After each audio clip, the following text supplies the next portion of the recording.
Այսօր ես ձեզ կսովորեցնեմ, թե ինչպես ճիշտ բացել փրփրունի շիշը։ Իհարկե, նշել պարտադիր պայման է, որ փրփրունի շիշը լինի լավ սառեցված։ Եթե ինքը լինի տաք, խցանը կարող է անսպասելի թռնել։ Եվ ուրեմն սկզբից փոխում ենք իր այս օլգան։ Հետո թուլացնում ենք մետաղալարը կամ մյուզլեն,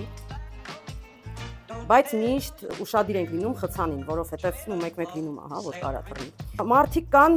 ովքեր նախընտրում են մյուզլեն չհանած բացել շիշը, ես նախընտրում եմ մյուզլեն միշտ հանել։ Եվ ամենակարևորը, պինդ բռնում ենք խցանը ու խցանի հետ ոչինչ չենք անում, պտտում ենք շիշը, ոչ թե խցանը։ Եվ ահա, արդեն առաջին իսկ պտույտից ես զգում եմ, որ խցանը բարձրանում է իմ ձեռքում։ Պտտում ենք և հեսա կլսենք զավեշտալի ձայնը։ Ահա, այսպես, առանց ոչ մի գմպցնելու,